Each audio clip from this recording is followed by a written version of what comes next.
Here we have my friend Adam. He looks normal here, but in this tutorial we're going to find out how to make him also a WOLL SMOTH. Okay, so step one is to duplicate the background a number of times. The reason why you want to do this is because you want to have a few different layers that you're going to be working on simultaneously to create the overall effect.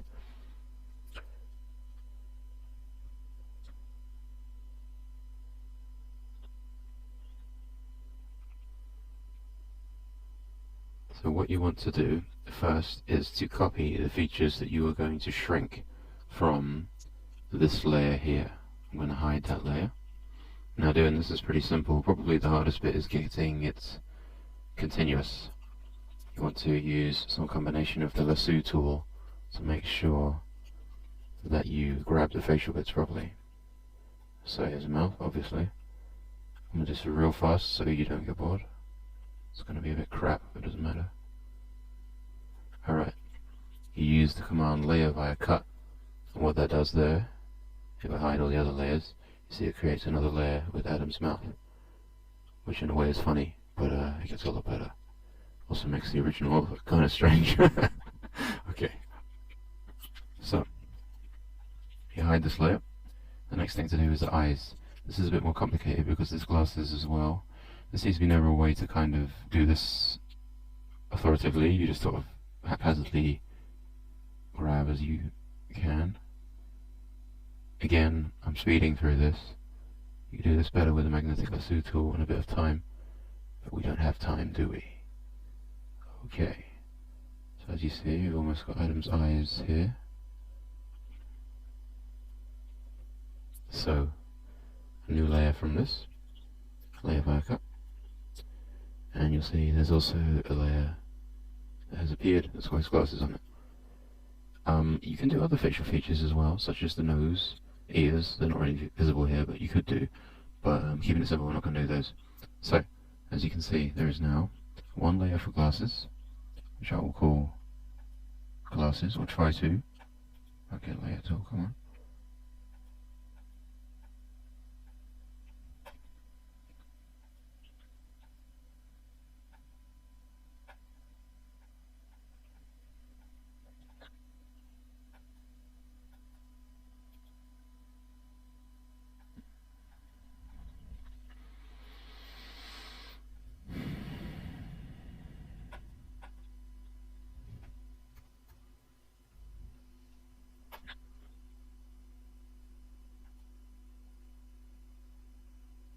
Now we have the mouth layer, which we will call mouth.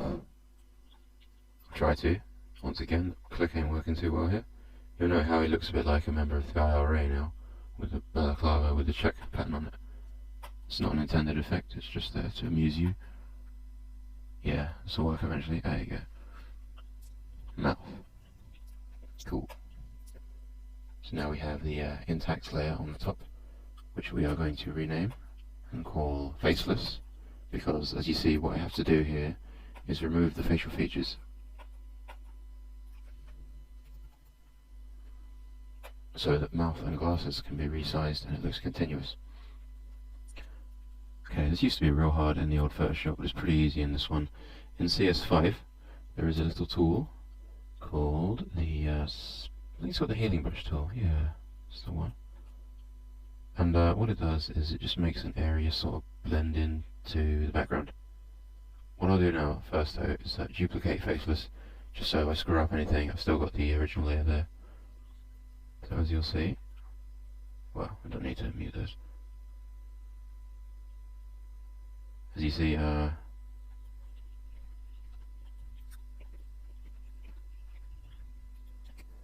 okay, so we use the spot healing brush tool.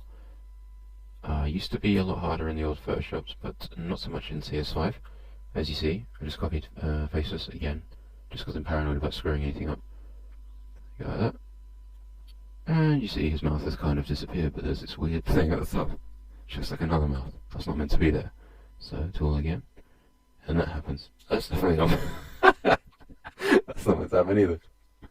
It's a bit hit and miss, but... I'm sorry, this cracks me up every time. Alright.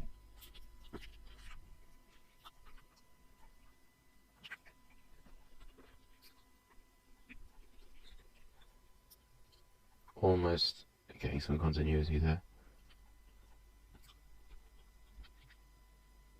Another thing you can do is, if you're having trouble getting it to flatten out nicely, make the brush a bit smaller again. Just try prodding at it. It's a bit too obvious. It's kind of intuitive, and it's not hard at all. There you go. I mean, just a quick job, but it looks. You see, there's a it's kind of obvious where I've done it there. If we had more time, what you can do is you can really spend ages on it, just trying to, say, get the edges so that they blend into the rest of it, which is possible. But again, it's quite time consuming, or can be. Sometimes it's not. That looks a bit better. Cool. So, see he has no mouth. Bit of a matrix effect there. Next step is to get rid of his eyes, because we need to replace his eyes and make them smaller. So, what you do here, same again. This is a bit more complicated because it's glasses, but you keep at it and eventually it starts to look, well, passable. Looks a bit like a cyclops now. He's got two noses. Keep going. It's not going well, is it? Cool. So this is how not to do it. This is how to put a nose on someone's head. Yeah. So again, make the brush smaller and try it this way. There you go. See, just making the brush smaller, I think it changes the way it samples the background. So obvious things like noses and stuff, it doesn't. Well, it doesn't sample them. And what you're trying to do here is clear it up. You see, there's now a disembodied floating glasses side thing there. You can try and clear that up using hair, and that just looks wrong. How's that? A bit better? You'll notice now there's a sharp division here, unnatural looking. Again, just a matter of blending.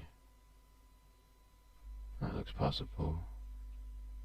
Cool, so now you'll see that Adam has no face. Well, no facial features. This is where mouth and glasses come in. You're going to move these to the top. That's kind of odd, isn't it?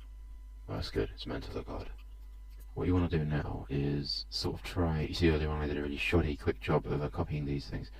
You want to sort of, trim the edges of the glasses and the mouth and stuff so it looks a bit more like they're actually meant to be there, not they've just been cut out.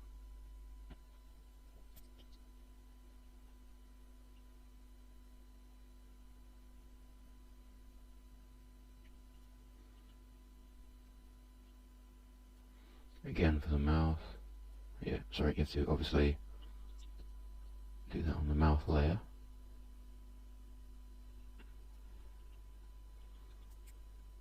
What I didn't explain earlier is that I move these layers to the top.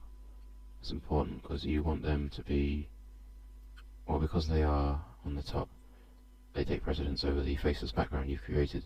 That faceless background is only there as a backdrop, so there's a bit more continuity. Cool.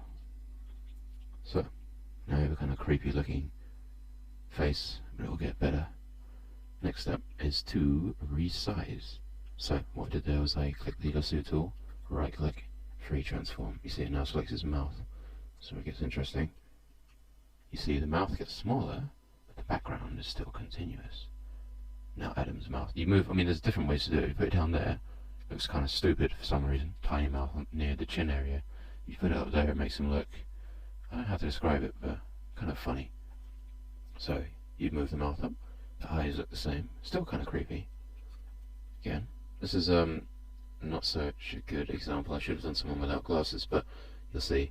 Okay, so we minimize these again using the free transform, and you know, where you put the glasses is kind of a matter of personal preference. You can put them up there, it just doesn't really work there. The point of the WOLL SMOTH is that it makes people look kind of like cartoon characters with crushed up facial features. So there you go. You notice that there's now this poking out here looks kind of unnatural. Personal preference would be to erase that.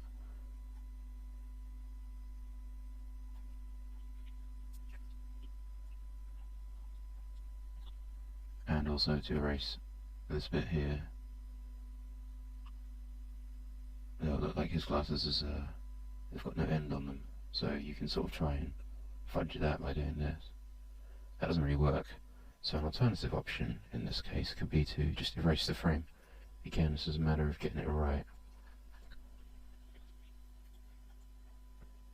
Obviously you need a small brush for this, the eraser tool, and you just go around the outside.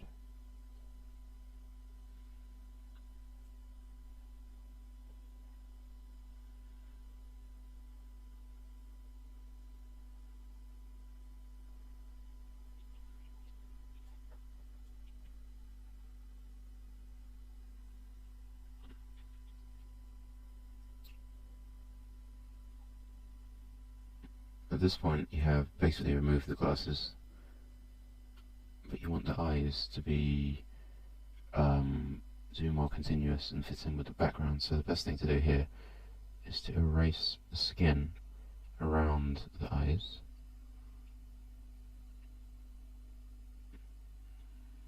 There you go. So that it looks a bit more like it's meant to be there. I'm doing this in a hurry, so it doesn't look as good as it could do.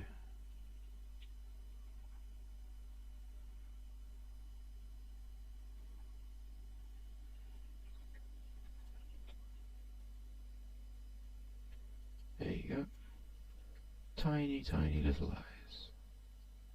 Now how much of the outside of the eye you erase is down to you really. But if you zoom out a bit, it looks a bit more,